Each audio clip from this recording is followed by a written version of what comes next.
Right, listen, I know it's December and all that, but I didn't expect to be opening rusty advent calendars.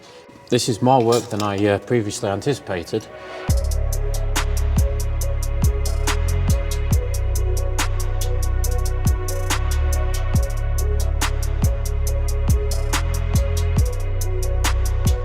Three, four.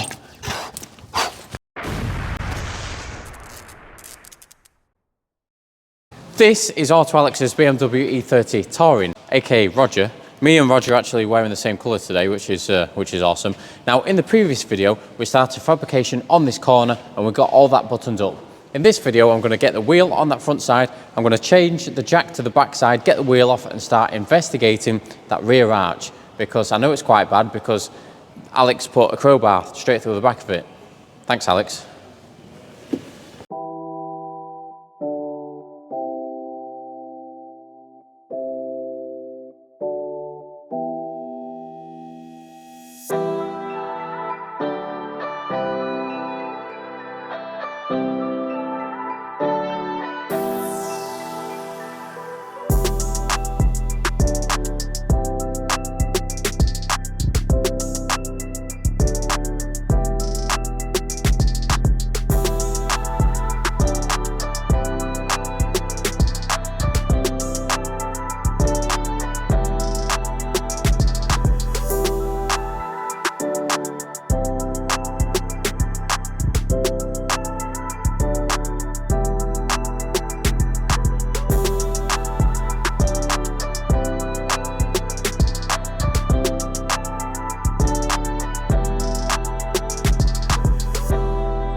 Right, so what we have here is rust. Now you can see a big hole down here, and there's an old patch repair that someone's put in there and decided not to grind the welds down. You can see that there's a big hole here and the rust actually travels up. Now, all of this edge is also rusty, and I don't really want to look in there, but there's also rust in there. Now, I can see that there's rust on this side as well, so I'm going to remove that rear bumper and just expose exactly what rust is behind it, and then I'm just gonna go home and cry, to be honest. I mean, I'll take off the underseal and then I'll go home and cry. Just looking at it now, I can actually see that there's more patch repairs on that side as well.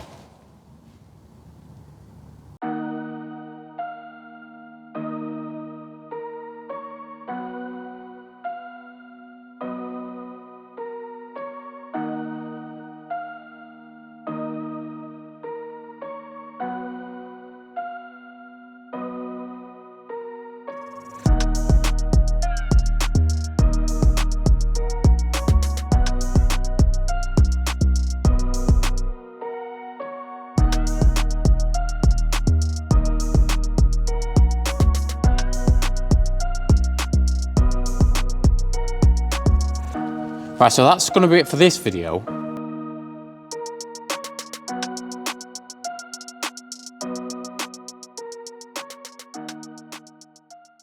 So did you see the amount of filler I took out of this? Now, that filler, I can guarantee that filler was there because this panel has been warped by whoever's done this crappy welding and this crappy paneling inside here. Now you can actually see the weld that has burnt through this outside panel. So it looks like they've got a decent bit of penetration on the weld. However, they've put too much heat into it and actually warped this panel, so it's actually bowed on here. So that's the reason you see us, you know, doing different spots around an area, because you need to keep the heat down, because you end up doing this and then fill it full of filler. So anyway, I'm going to take all of this section out here and see exactly what's behind it, because whoever's done this repair has literally just slapped a panel on and welded around it and then covered it in underseal.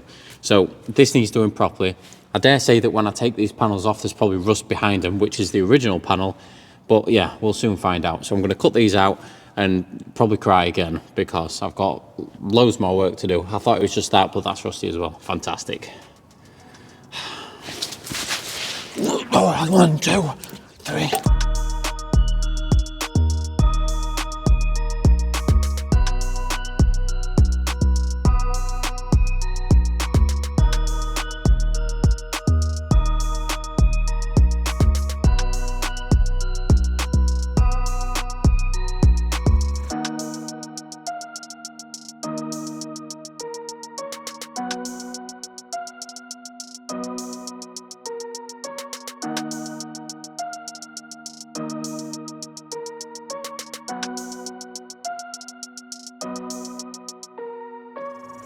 Right, listen, I know it's December and all that, but I didn't expect to be opening rusty advent calendars.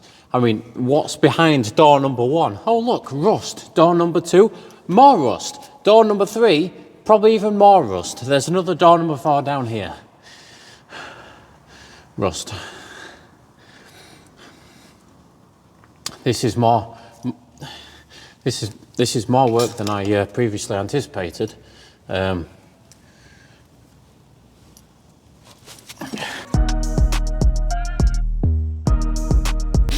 Right, so it's a couple of days later now, and I was having that much fun opening advent calendars that I forgot what date it was. Now, it was the 2nd of December when I was opening these two, so I couldn't open another one. But now it's a couple of days later, so I'm free to open advent calendar door number 3 and advent calendar door number 4.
Right, you're probably wondering, Ryan, what in the tarnation are you doing? Now, there is a reasonable explanation, but I've just not thought of it yet. No, the reason is because all of this, so as you know, this was warped. You can kind of see it's warped to there. Now, to clean all of these old welds up is going to be almost impossible to get in there and do it properly. Now, obviously to make these panels as well is going to be almost impossible to get in there and do it properly. So I just ended up cutting everything out. Now, as you can see, it's all rusty. All of this is rusty. I couldn't get in there to do that properly, so it needs cutting out. Now, there's some sort of bodgery going on here because it's just been welded and just there's a load of sealant all over this inside. Now, what I'm going to do is I'm going to clean all this up and then just see exactly what I'm working with. So I can always line this up again, just here, to see exactly where it needs to be. And it means that I can obviously straighten this out a little bit easier. So I can retain this and just replace this edge, or I can remake this. I've not quite decided yet, but I can always use this as a reference point on here.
Right, as you can see, this small repair has now turned into half of the car that I've now got to rebuild. So this is the jacking point here. I can actually retain this and that plate underneath. I just need to obviously make the sill for that.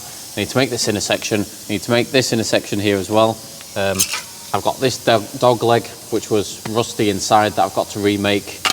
Obviously, I've got to remake all this section here as well. So what I'm going to concentrate on first is this back section here, because it's a little bit easier than that section over there. And it makes sense to do this side first, don't ask me why. So I'm going to get a piece of paper. I want to start marking out my panels where the size of them and how far they go. Get them on some sheet steel, and then I can start kind of rebuilding this section. Now this point goes down to here, this point goes down to here, and then you've got a filler section just in this center here, and then obviously you've got all this situation.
Right, so I went on a little bit of a panel making spree and I managed to make 6 panels for this area. Now, I still need to make probably 2 more panels, which is this inner section and then this outer section here. But yeah, I kind of sat back and looked at the car and decided that that's going to be it for this video because I'm going to go home and cry because of the amount of work I've got to do.